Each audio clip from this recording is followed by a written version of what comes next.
Good morning, good afternoon, good evening, whoever you're joining me. Welcome to today's edition of the Daf Yomi. This is Tractate Menachot Daf, using Steinsaltz edition, Daf 28b, and let's dive straight in. So, going from the last sentence of the previous Amud, Tani Rabbanan, the sages taught in a brisa, Kol HaKelim, all of the vessels, She'asa Moshe Kesherim Lo Uchsherim Ledoros, Chazosos Kesheros Lo Sulos Ledoros. That Moshe fashioned were fit for his generation and they were fit for future generations. Yet the trumpets that Moshe fashioned were fit for his generation but were unfit for future generations. The Gemara asked, why do we know the trumpets were unfit for future generations? If we say that it is because the verse states, make for you two silver trumpets in Numbers 10:2, meaning that they are fit for you but not for future generations, that is difficult. If that is so, then the verse, make for you an ark of wood, Deuteronomy 10:1, should also teach that the ark is fit only for you, but not fit for future generations. This cannot be the halacha. As the Bible stated explicitly that all vessels other than trumpets were fashioned by Moses were fit for future generations. Rather, the term for you that is written with regard to the fashioning of the ark should be understood either according to the one who says that for you means from your own property, and according to the one who says that God said to Moses, I desire, as it were, that the ark be fashioned from your property more than I desire that it be fashioned from the property of the rest of the nations, Yom 33b. Accordingly, here too, with regard to the trumpets, the term for you should be understood in this manner. And the Gemara learns there with regard to the trumpets is different, as the verse states, for you twice. Make for you two trumpets of silver of beaten work, you shall make them, and they shall be for you for the calling of the congregation. That's from Numbers 10:2. The Gemara relates, Rav Papa, son of Rav Hanin, taught a bride before Rav Yosef. The candelabrum could be fashioned from a complete block and from gold. If one fashioned it from silver, it is fit.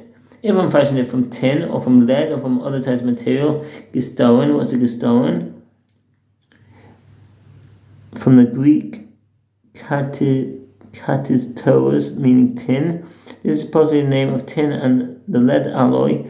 And some commentaries define it as a metal alloy. Rabbi Yehuda Nasi deems it unfit, and Rabbi Yosef and Rabbi Yehuda deems it fit. If one fashioned it from wood, from bone, or from glass, everyone agrees that it is unfit. Yosef said to him, what is your opinion? What, in your opinion, is the explanation of the dispute between Rabbi Yehuda Hanasi and Rabbi Yosef, son of Rabbi Yehuda?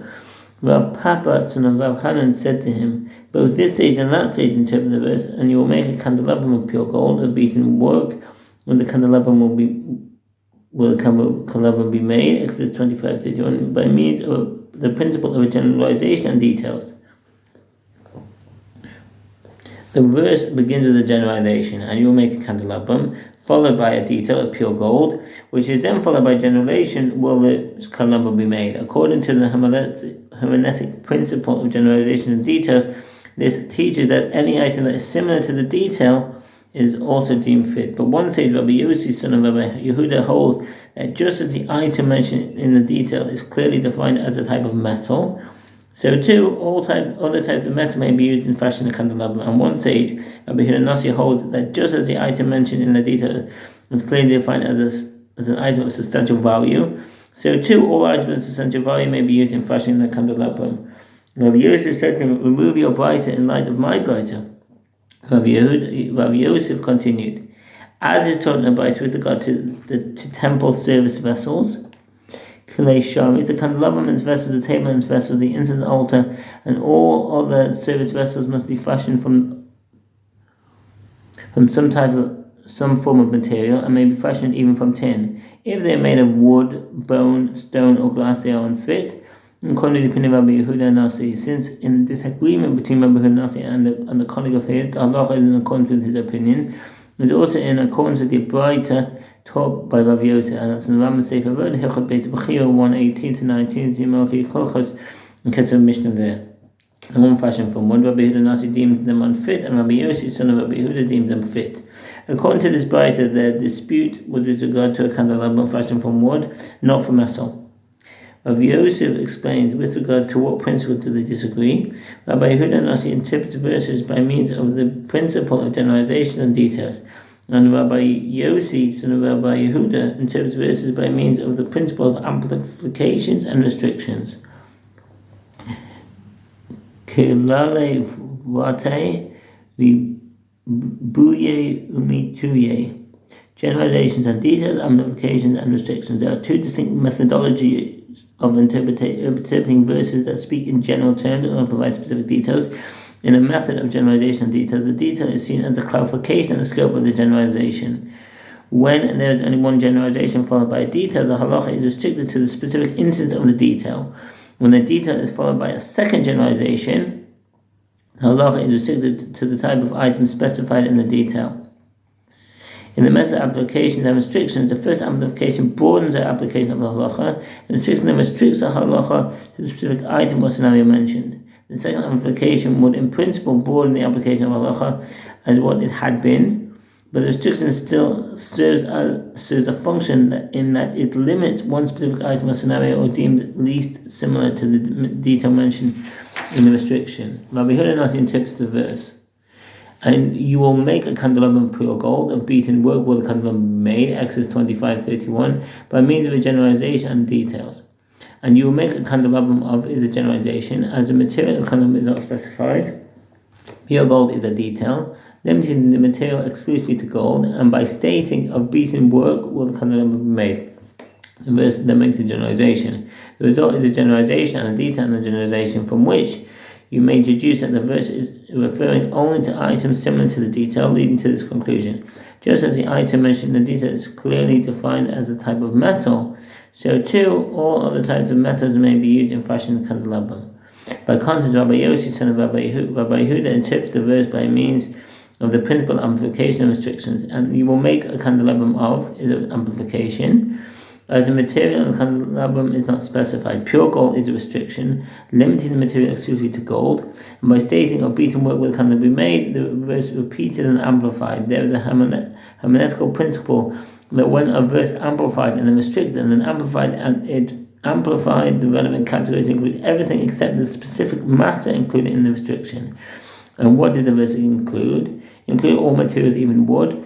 And what did the verse exclude with this restriction? It excluded a candelabrum fashioned from earthenware, which is furthest in quality from gold. Rav Papa, son of Rabbi Hanan, said to him, on the contrary, remove your bite in light of my bite. Rav Yosef responded, now cannot enter your mind as taught in another bite. If one who is fashioning the candelabrum has no gold, he may bring even a candelabrum made of silver, of copper, of iron, of tin, or of lead. Rabbi Yossi, son of Rabbi Yehuda, deems it fit even if fashioned from wood. It is evident from this bite that the dispute pertains only to the candelabrum fashioned from wood, and Rabbi Yehuda agrees that it may be fashioned from other types of metal. And as it is taught in another bite, a person may not construct lo yasa adam. One may not construct a house in the form of the sanctuary, nor may one build a portico like the entrance hall of the temple, nor a courtyard like the courtyard of the temple, nor a table in the shape of the table in the temple. One may not construct a metal candelabrum with 7 branches, even if it is a different height than that of the candelabrum in the temple. Even if it is not made with goblets, knobs, and flowers, as these are not indispensable. Shishach and Piti Teshuva, one may construct a candelabrum with 5 or 8 branches, or one candelabrum with 7 branches, says the Shach. According to the Baishach and Orch Yadeh on 41:8. A house in that form of the sanctuary, nor portico, exadra from the Greek extra or the Latin extra meaning entrance room or sitting room, corresponding to the entrance hall of the sanctuary, nor a courtyard corresponding to the temple courtyard, nor a table corresponding to the table in the temple, nor a candelabrum corresponding to the candelabrum in the temple. One may fashion a candelabrum of 5 or 6 or 8 branches, and one may not fashion a candelabrum of 7 branches, and this is the halacha even if you construct it from other kinds of metal rather than gold, and the candelabrum used in the temple may fashion from other metals. The Brisa continues. Rabbi Yossi, son of Rabbi Yehuda, says, one may not even fashion a candelabrum from wood in the manner that the king of the Hasmonean monarchy did in the temple. What does that mean? The Hasmonean dynasty was begun by Matthias and his sons, who led a revolt against Seleucid king of Antioch in 168 BCE. They achieved sovereignty for the residents of Judea and rededicated the temple, commemorated by the festival of Hanukkah. The dynasty lasted approximately 130 years. The candelabrum used in the temple in the time of the Hasmonean king was fashioned from wood. The rabbi said to Rabbi Yossi, son of Rabbi Huda, you seek to bring a proof from there. In the time of the Hasmoneans, the candelabrum was not fashioned from wood, but from spits. Shapudim. What's shapudim? Partly from the Greek spodos, meaning ashes. Others believe it to be a Semitic origin, as it resembles other words similar in Syriac. Iron, and they converted them with tin. Ba'atz is Aramaic for tin. Tin is an easy metal to work with, and it was used and is still used today for soldering and coating different materials because it has an appearance similar to silver, although it is darker, and because it's not easily oxidized and therefore prevents rusting. Later, when they grew richer and could afford a candelabrum of higher quality material, they fashioned a candelabrum from silver. If the nation is poor, the service vessels may fashion even from tin, and if they become affluent, then the new vessels are fashioned from gold. If the nation is able and willing, then even the bowls, the rakes of the external altar, the spits, and the measuring vessels are fashioned from gold. If they are able to afford it, then even the gates of the courtyard are covered with gold. Rama Sefer Vod Hilchot Beit Bechira 119. When they again grew rich, they fashioned the candelabrum with gold. Shmuel says the name of a certain elder. The height of the candelabrum was 18 handbreadths. Gova Shalmanara, the height of the candelabrum was 18 handbreadths. The base and flower were 3 handbreadths, and 2 handbreadths were bare. There was 1 handbreadth containing the goblet, the knob, and flower. 2 handbreadths were then bare, and there was 1 handbreadth for the knob. 2 branches emerged from the knob, one on each side, which extended and reached the height of the candelabrum. Then there was another bare handbreadth, and 1 handbreadth for the knob. 2 more branches emerged from that knob, one on each side, which extended and reached the height of the candelabrum. Then there was 1 bare handbreadth and 1 handbreadth for the knob. 2 more branches emerged, one on each side, which extended and reached the height of the candelabrum. And there were then 2 bare handbreadths, and there remained 3 handbreadths in which there were 3 goblets, a knob, and a flower. And say Voda Hilchot Beit Bechira 310 was 18 handbreadths. The base and the flower that was upon the base were a height of 3 handbreadths, and 2 handbreadths above that were bare, and there was above that 1 handbreadth which had a goblet, knob, and flower on it. According to the Rambam, these are formed one on top of the other, with the flower formed above the knob, which is formed above the goblet. According to Rashi, each is formed on a different side of the candelabrum because it was hard to assume that they all 3 would fit within 1 handbreadth. There are those who explain, as Rashi does, with regard to other parts of the candelabrum, even though those parts have room for all 3 to be formed one on top of the other, Maseh Hashiv. And 2 handbreadths above that were bare, and there was above that 1 handbreadth that had a knob, and 2 branches emerged from the knob, 1 toward this direction and 1 toward that direction, and they extended and rise up to the height of the candelabrum. And 1 handbreadth above was bare, and there was above the 1 handbreadth that had a knob, and 2 handbreadths emerged from the knob, and 1 toward this direction and 1 toward that direction, and they extend and rise up to the height of the candelabrum. And 1 handbreadth above that was bare, and there was above 1 handbreadth that had a knob. And the 2 branches emerged from the knob, and 1 toward this direction and the 1 toward that direction, and extend and rise up to the height of the candelabrum. And the 2 handbreadths above that were bare. There remained the 3 handbreadths in which there were 3 goblets, and a knob, and a flower. And the goblets and the candelabrum, to what are they similar? The candelabrum resembled Alexandrian goblets, whose edges were wide and bottoms narrow. And the knobs were like cherithite apples, which are slightly elongated like an egg. The flowers were like the tops of columns, which is with a bowl with its edges bent outward. And according to the Beit of Ram Sefer Vod, Hilchot Beis Bechira 3:9. They were like examining goblets. According to Rashi, they were long in that. Well, according to the Rambam, they were similar to goblets that are wide on top and narrow toward the base. From the image that the Rambam added to his commentary on the Mishnah, it appears that they were like overturned goblets with the wide top at the bottom and the narrow part above, which are long and narrow. The knobs, to what are they similar? They were similar, like the shape of apples of the Cherethites, to Puchei Hakatim. According to Rashi, the Gemara is referring to apples that came from the country or island of the Cherethites. See Zephaniah 2:5. Other commentators have the other version of this word, which appears as Buratim or Burutim. It's explained that the Arch refers to an apple whose length is greater than its width. Similarly, the Ramban explained that they are not perfectly round, but rather elongated like an egg. Another explanation refers to a type of pomegranate sefer, Kamnios HaYehudim. The flowers to what are they similar? They were like the ornaments that are etched in columns. What does that mean? Parochei HaMudim Din. The Rambam describes ornaments similar to the curls on the capital of the column picture below. In between the curls, one can also see geometric decorations similar to flowers. These are the interpretation of the ornaments mentioned here.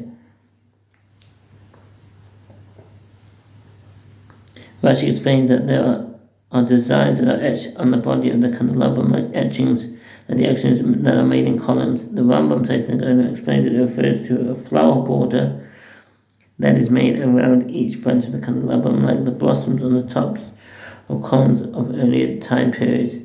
And there are found to be a total of 22 goblets, and there are knobs and 9 flowers on the candelabrum. With regard to the goblets, the absence of each prevents fulfillment of the mitzvah with the others. Givim ma'akvim. The candelabrum contains 22 goblets, 9 flowers, and 11 knobs. And if even one of these was absent, the candelabrum was unfit. This is according to the Beit. This is a halacha with regard to a gold candelabrum. If the candelabrum was fashioned from another type of metal, then it does not contain goblets, flowers, and knobs and flowers. And according to the Beit on 28a, Rambam Sefer Vod, Hilchot Beis Bechira 3:4. To the knobs, the absence of each prevents fulfillment of the mitzvah with the others. With regard to the flowers, the absence of each prevents fulfillment of the mitzvah with the others. With regard to the goblets, knobs, and flowers, of each prevents fulfillment of the mitzvah with the others. The Gemara asks, granted, there were 22 goblets on the candelabrum as it is written, and in the candelabrum 4 goblets made like almond blossoms. It's 25:34, and it is written the 3 goblets made like almond blossoms in one bunch, a knob and a flower, and 3 goblets made like almond blossoms in another bunch, a knob and a flower. So for the 6 branches going out of the candelabrum, Exodus 25:32, therefore the candelabrum contains 4 goblets of its main shaft, and the 18 of the 6 branches equals 22 goblets. So that went on to the next Omid. Wish you a very good day. Hope it was clear, and wish peace in Israel. All the best. Bye.